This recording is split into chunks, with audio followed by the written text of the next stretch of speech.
Yeah, so the prayer room is really the central hub of what we do. Our culture is really kind of built around coming to the Lord morning, noon, and night. So from 6 to 8 in the morning, there is a worship team. So you would walk in there and you'd see a full worship team with prayer leaders. You'd see people praying. Our noon sets are a little bit more packed because just more people are awake and around. And same thing at 6 to 8 at night. And so we just found this rhythm of life that was really healthy for not only our community, but our city. And I think this is really important language for people to hear. We look at what we do as like we're actually feeding a city. We're feeding the city. We're nourishing a city with not just food, but we're nourishing our city with the presence of God.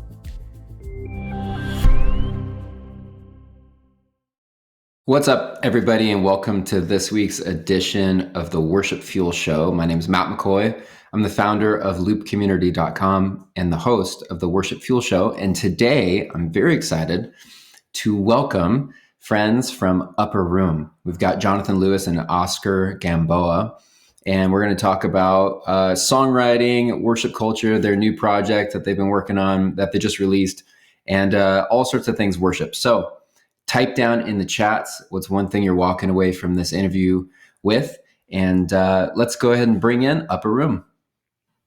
What's up, guys? What's up? Matt, so glad to so have good to see you. Yeah, I'm Thanks so for glad to having have us. you guys with us on the show. Thank you. Oscar, did I totally mess up your last name there? No, you didn't. You actually said All it right. perfectly. Gamboa, cool. So Jonathan and Oscar, are so glad that you guys are joining us today for Worship Fuel. You're with Upper Room in Dallas, Texas. Tons of great songs coming out of there. We've got them all on Loop Community, on CCLI.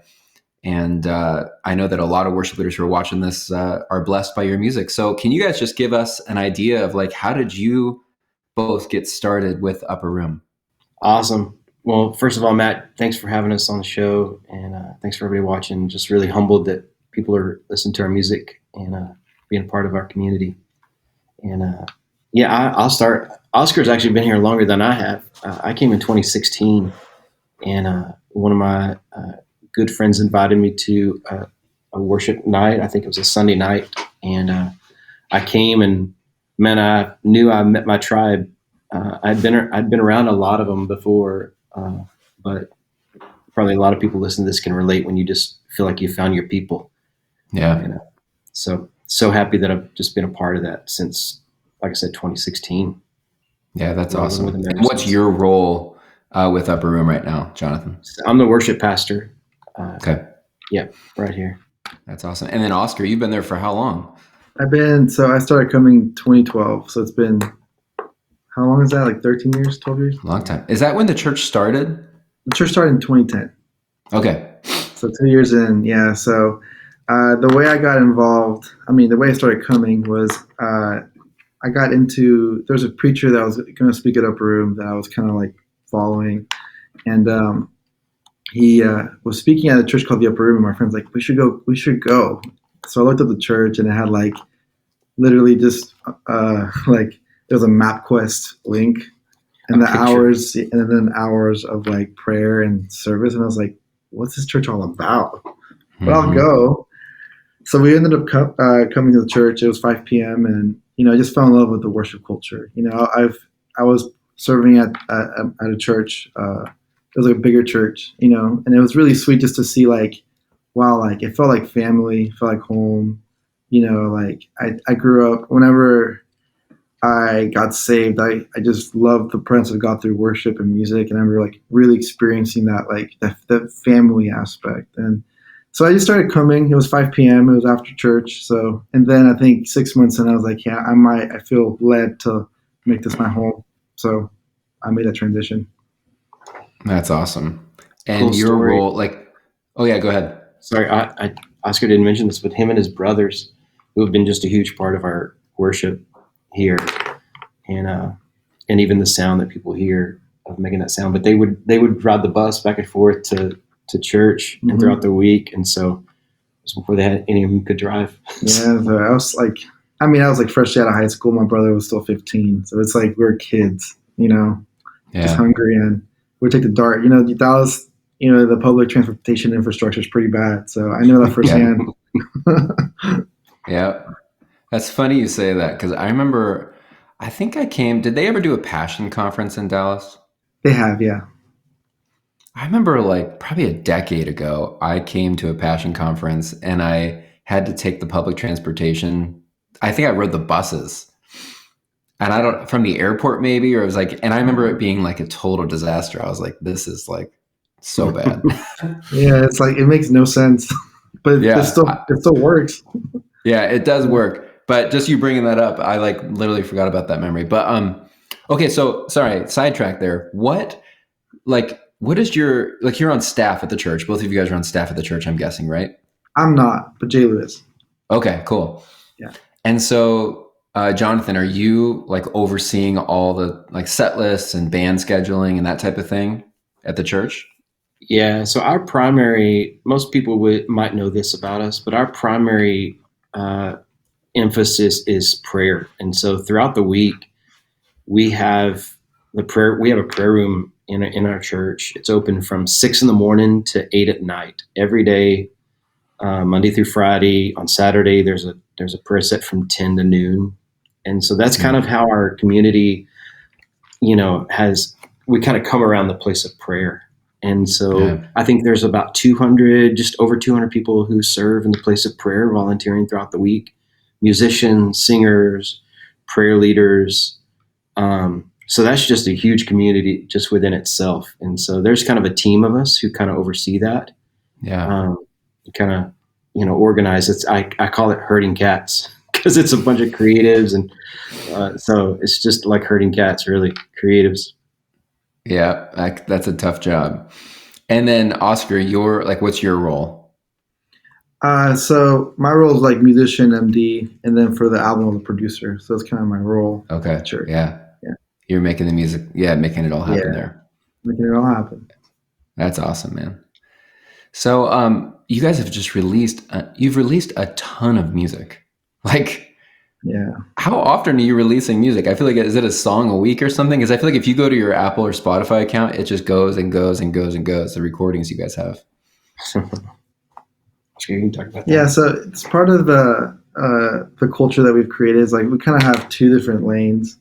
One is like just moments, which is like songs that cover songs or moments that happen on the weekend services, on the prayer room, that we just feel led to like just kind of release. I think part of the culture that we love is like, hey, just here's like a sneak peek into our day-to-day, week-to-week church life. From there, what we did is we would find songs or moments that we feel like really carried the heart of the church and carried the heart of the culture here. And then we'd just kind of do some post-editing and overdubs a little bit and mix and master it and release it. And we just found a lot of life there because it's there's beauty to that, so it's kind of like the low-hanging fruit side of things. And then when it comes to like songs and albums, what we would do is like that's more intentional. So we would write with just the people of the church and people outside the church, just friends and family that are just from the church and stuff, and we would pick songs and and songs that we feel like really carried the heart of the church, I think part of our calling is to minister to the Lord, which is just worshiping God. Like we want to give language to our worship leaders and to our body and to the greater body, like songs about God to the Lord. And that was our big focus, because even with the 1350 album, it's like part of our heart was we wanted to serve the body. Not our body, but the global church. But also we want them to have permission that you can also use your creativity, and you can actually sound different, and it still be worshipful. Because I've also realized like it's really cool to like have that ability and give people the permission to do that as well. Yeah. So even like one of the songs were like we switched time signatures, which again it's like, for a church setting, it's like, oh my goodness. But also like, I'm like, I've never heard a worship song that switches time signature midway.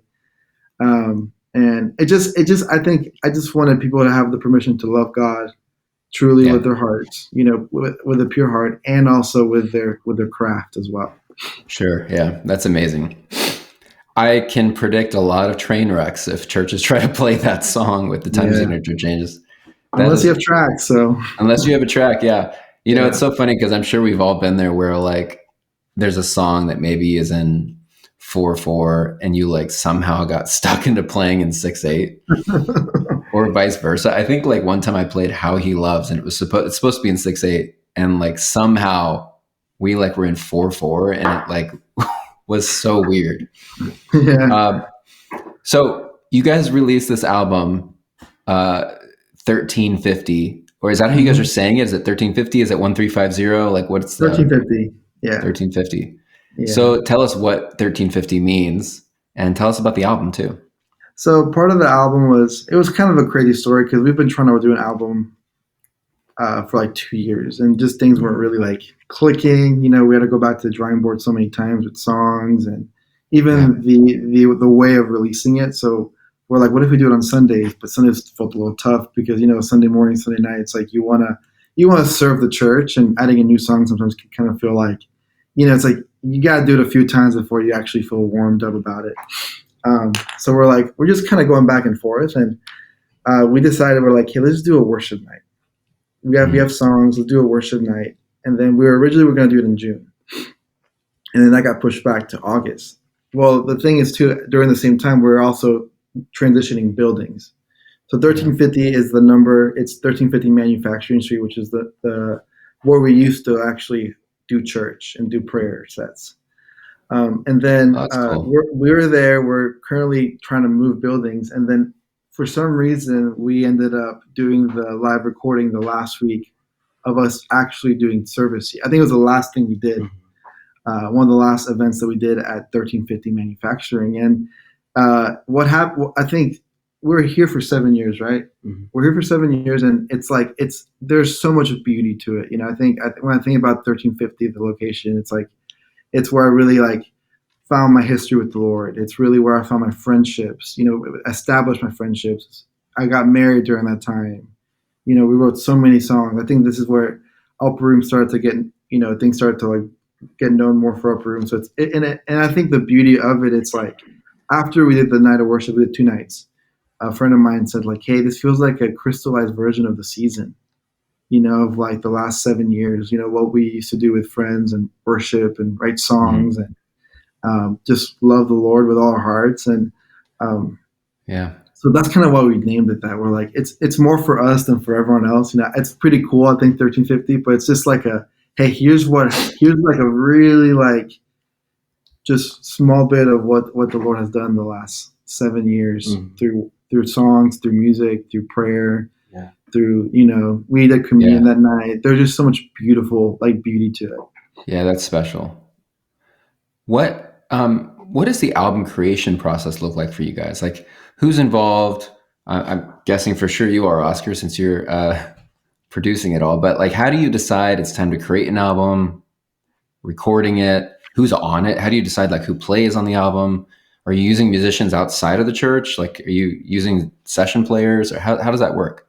So we use mostly people from within our church. We're like lucky enough to have great talent. You know, I think we have a very, very deep bench of musicians and singers and worship leaders.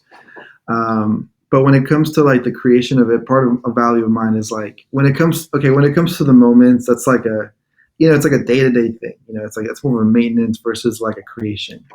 Yeah. But it comes to albums, a value of mine is like you kind of have to like. Yeah. It's almost like, you know, when you birth a baby, you know, it's like you kind of have to like, you can't prematurely birth it. Mm-hmm. So it's like, that's why it took 2 years of actually going back, seeing if we have songs, who's a part of it, who's not a part of it, you know, like, because before that, it just felt really premature. But I think the fact that it was in our minds is the first step. The second step was like, hey, let's find it. Let's see if we have any songs. So we would do writing camps.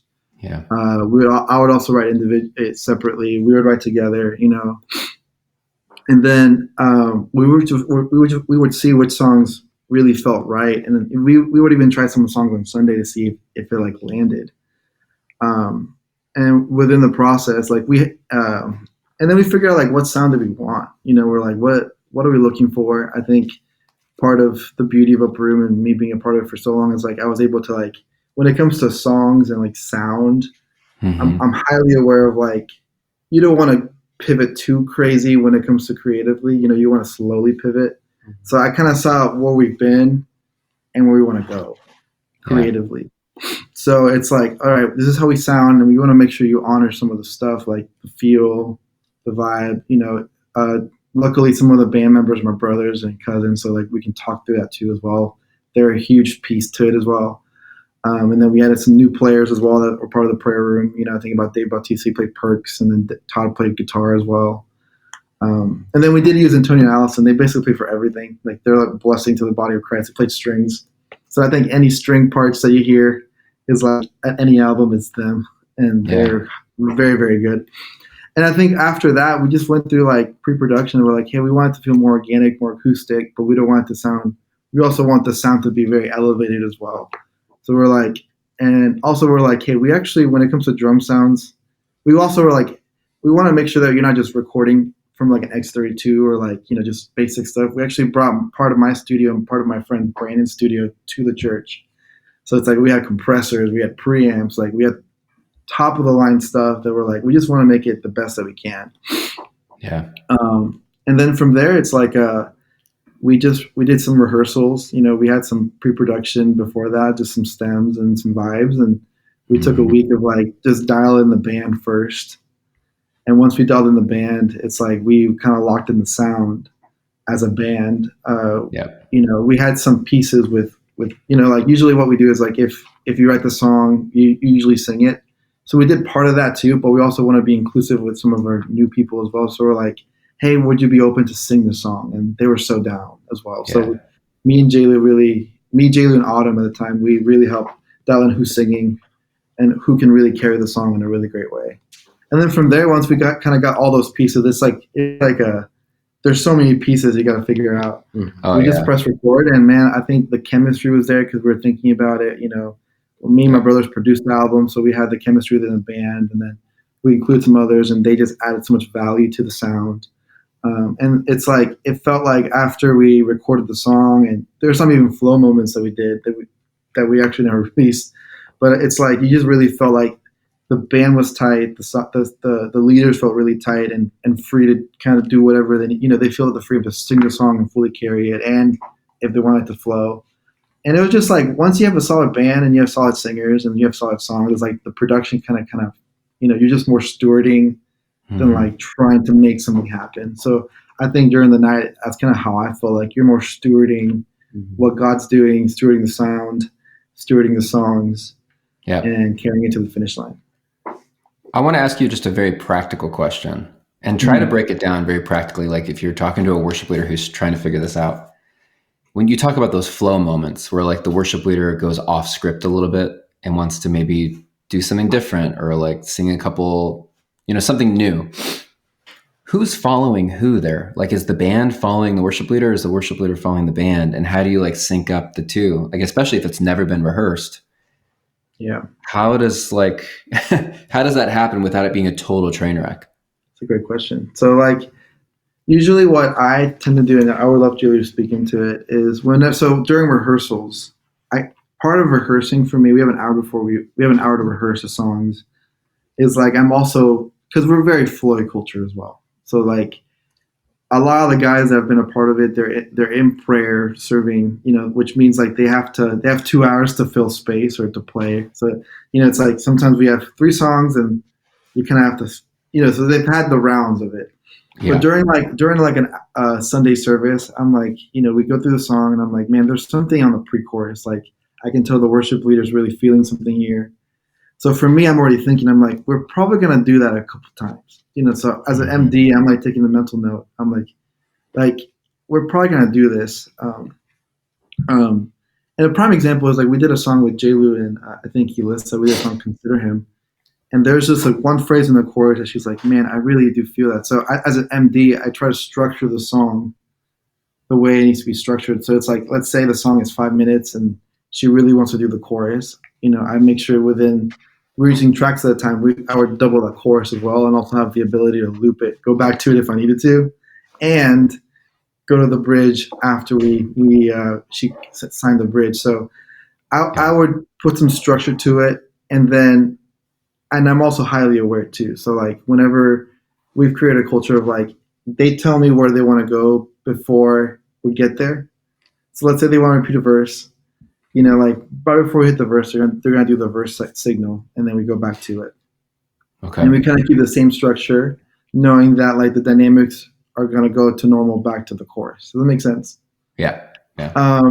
So I think I try to structure it too, and then too, when it comes to new worship leaders, I usually tell them like, hey, let's do the song the way it is, and once we get to the flow part, let's just flow on the chorus and bridge, and let me know where you're going, and then I'll tell the band when to build and when to go all out. And then if you want to go off the page, I usually hold the one sus, and then I establish a progression. I have an MD mic that only the band and worship leaders can hear, and then I establish a progression.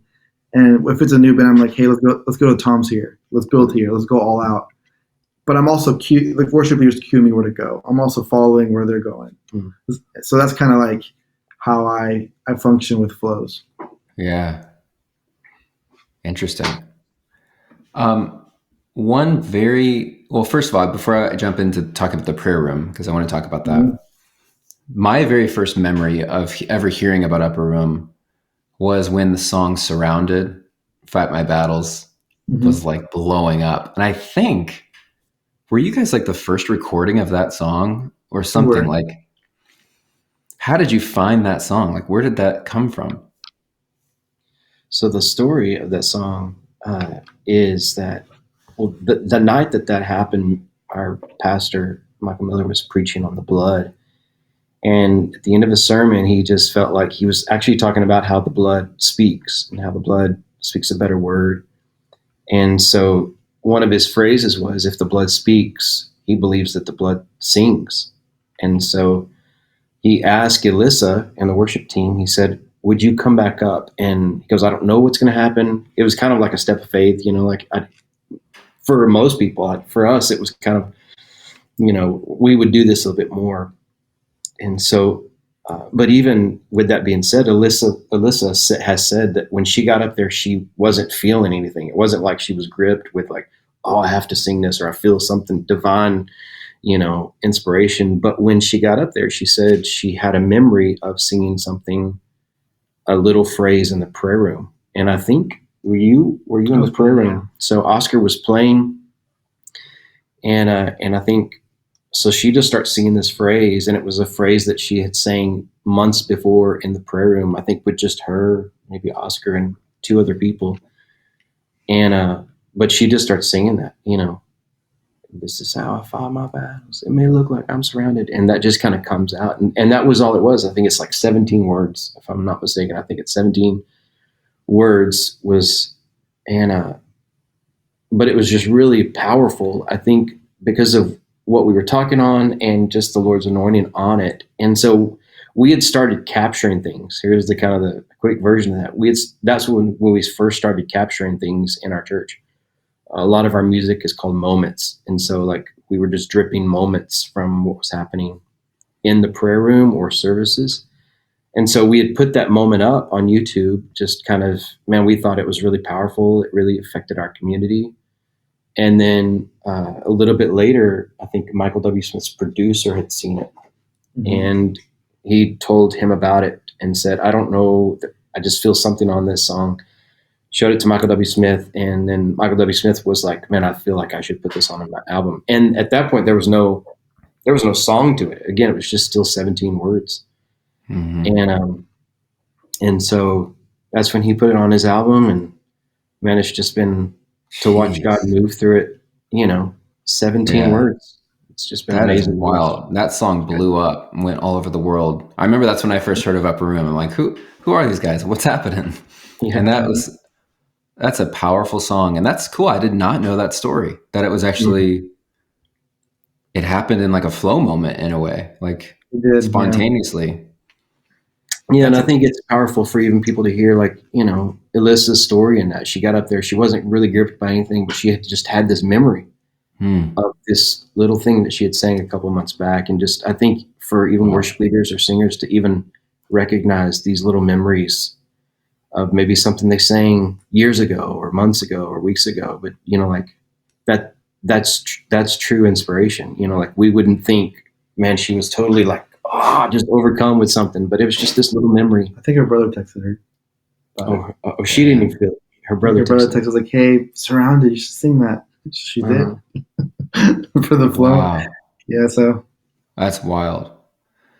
So, thanks for sharing that. I love hearing that. I feel like that's now I know when I play that song, I know where that came from. That's amazing. So, one amazing thing about your church is that you do the prayer room. We talked about it a little bit earlier. mhm. For those of us who have no idea what that is, can you tell us like what it is and how it actually works?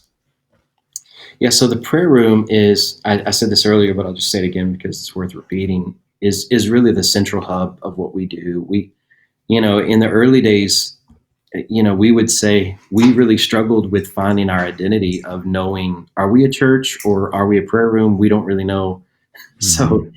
uh, but I say all that to say is we have found such life in this rhythm of kind of, we call it coming in and going out. And so we have our culture's really kind of built around coming to the Lord morning, noon, and night. And so David references this in the Psalms. He says, like, I think it's Psalm 51. He says, I cry out to the Lord at noon, evening, and then the morning. Hmm. That morning, noon, and night kind of rhythm has just been so powerful for us. And so, like, the way that we look at it is, and when I say corporate sets, so from 6 to 8 in the morning, there is a worship team. So you would walk in there and you'd see a full worship team with prayer leaders. You'd see people praying, and there may be no people in the room, just this worship team, and there may be 50 people in the room. Uh, our noon sets are a little bit more packed because just more people are awake and around. And same thing at 6 to 8 at night. And so we have worship going on in between those sets during the day now, just because our community's much more, it's much more larger. But in the early days, we were really faithful to just this coming in and going out rhythm. And when I say coming in and going out, what it means is for a teacher who works and they feel called to the ministry, but their job right now is teaching, or for the nurse, who's working in a hospital, but they feel called by the Lord to do this. Hmm. It's they can go in the prayer room at 6 o'clock in the morning and they can minister to the Lord and they can get filled up with His presence, but then go to the hospital and actually minister to people and carry that presence that they were filled up with into wherever they're at, whether it's marketplace or ministry. And so we just found this rhythm of life that was really healthy for not only our community, but our city. And I think this is really important language for people to hear. We look at what we do as like, we're actually feeding a city. We're feeding the city. We're nourishing a city with not just food, but we're nourishing our city with the presence of God. And so people come into the prayer room. They may have a lunch break, so they'll come in at noon, maybe spend 30 minutes or an hour, however long they can. Or they may come in after work, but it's this ministry to the Lord. But then they go out to, again, their jobs or their families, and they carry that same presence to the Lord. And so we really So, look at it as like nourishment. is it happening 24/7? It's not 24/7. It, like I said, it's just 6 in the morning to 8 at night. And Okay. yeah, And is there music that whole time? yeah. So there's music going on. Like if we were to walk in the room right now, there's music going on. There's someone singing. Another way to think of it, that we think of it, is just that, man, we are a community of just priests tending to the flame of the Lord. And so we kind of do that all throughout the day. Yeah. How do you have that many worship volunteers or worship leaders to fill 6 to 8 o'clock every day? Well, when we first started building, we were really faithful to just three times a day. Yeah. And so, and some of those times didn't look like full band. Some of them looked like an iPod, playing music and someone Mm. praying. Yeah. And then sometimes it looked like maybe somebody with an acoustic. But what we were faithful to what we knew God called us to, and that was morning, noon, and night.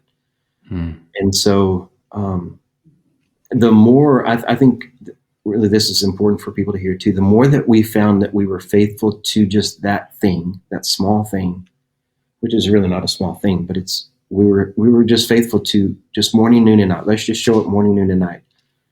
We actually found like right now I told you we have about 170 to 200 people serving in the place of prayer throughout the week. musicians, singers, prayer leaders, and we have about 200 more waiting to just serve. And Wow. the only thing I can really trip, because I've never seen anything like that in my life. Yeah. That many people just want, usually in a local Yeah. church, you're looking for volunteers, you're looking for Yeah. You're good begging musicians. people. Yeah, I mean, we have people that are amazing musicians, amazing singers, who are just serving, and no one would know them. Yeah. And so the only thing I can attribute that to is just we were super faithful to Yeah. that little small thing of just coming morning, noon, and night. Yeah. And they want to be in the house of the Lord. Like there's Exactly. nothing like being in his presence. And I feel like that probably is just drawing people. And then they Exactly. want to stay and come back. Exactly. I Yeah. think that's a beautiful thing. Is this live streamed at all? So we live stream Monday through Thursday from 10 to 4. So 4 hours a day we live stream. Wow. We would like to do more, but that's where Yeah. we're at, just capacity wise, with our media team, and we're trying to grow that. We'd love to stream a little bit more.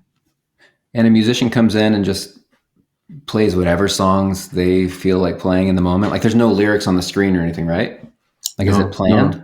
It's just very spontaneous. very spontaneous. Yeah, the only thing that we really put a value on is that, like if I was like, I lead a Monday 12 o'clock set, and I've been doing that for a while, but really the value is that I would just come with an offering, and I would come with a Thanksgiving offering.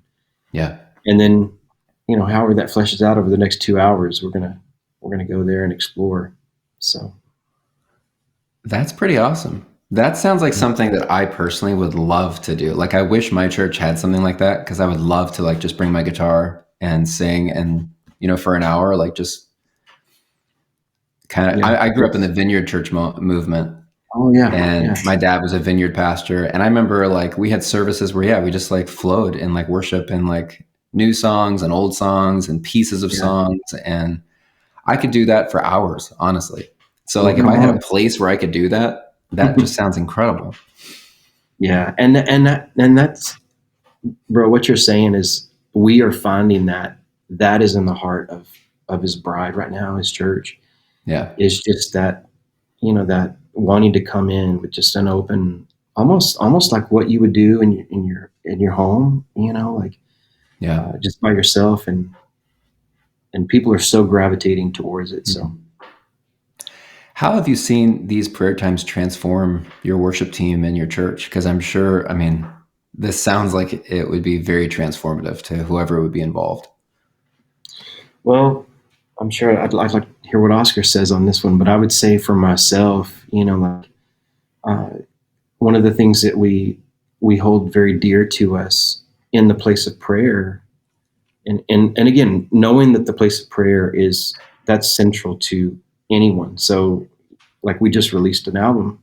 Well, we're excited about the album. We love what happened on the album, but our real value is for what we, like me and Oscar do. And we do a 10 o'clock Wednesday set together, and we've been doing that for a while. But like our value is that we would connect there, that we would minister to the Lord there. And so that's the real value.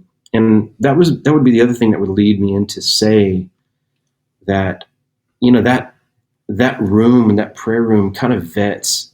When I say vet, it vets it vets ambition that you didn't know you had in you. It vets things that, like things that you struggle with, things like that. The presence, and that's what I would say, the presence really has transformed me in my walk with him.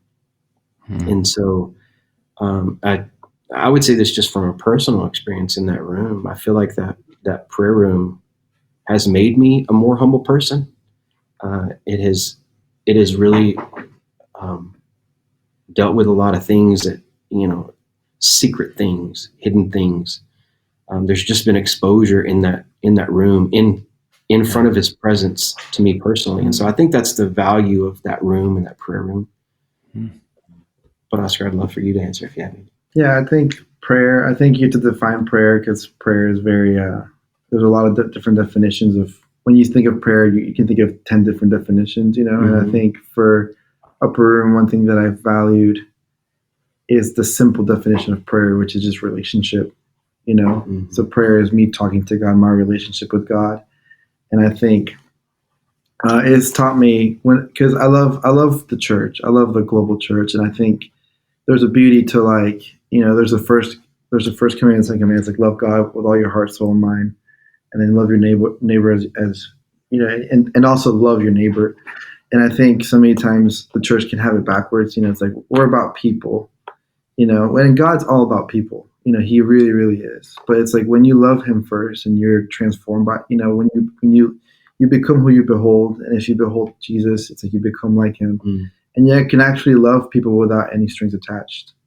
And that's one thing that I've learned. It's like you start to realize that like, because even like workspace, like when you start to do things for God, it's like that can actually become your identity. But the beauty about the prayer room is like you realize that He is everything, not even what I do. You're like almost like the motivation of what you do for God gets shifted because you realize that He is everything. He's true food. He's true drink.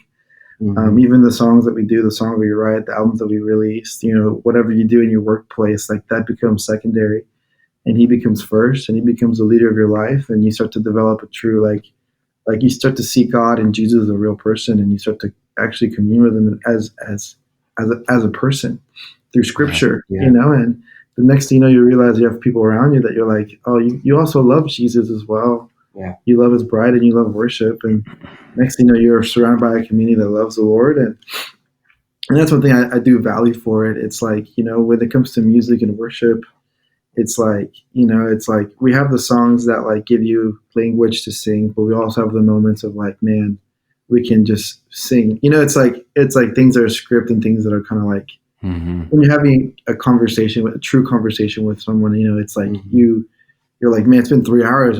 How did 3 hours go by so quickly? And I think that's how I view prayer sets. It's like you're having a conversation through music or through lyrics or through melody with the Lord, with people around you, and you're like, man, like that was really like the revelation of God. And I think another aspect of the prayer room too that I value about room is like what faith is. So many times we think faith is I believe God's going to do X, Y, and Z, but I think it's a part of faith. But faith is I believe in who God is as a healer. I believe in who God is as a provider. And that's when you start to realize that's the daily bread that He wants to give you Himself. And you realize that Himself is He's provider, He's healer, He's deliverer, He is comfort. There's so many different names of God, and then that becomes real in your heart. And I think when that becomes real, you actually can write real songs about God because you know God. You know who He is through Scripture. So, and then you realize that the prayer room as a community, it's like we are just beholding the Lord together, and you realize that that's just an expression of God, of a community in relationship with God, on the weekends or through the prayer sets. That's what I've seen in it. And then even pastors come, I think back in the day, like I remember there's a story of a church nearby that they would go through if someone had a heart issue, and then they'd go through like their 10-step program, which is all beautiful.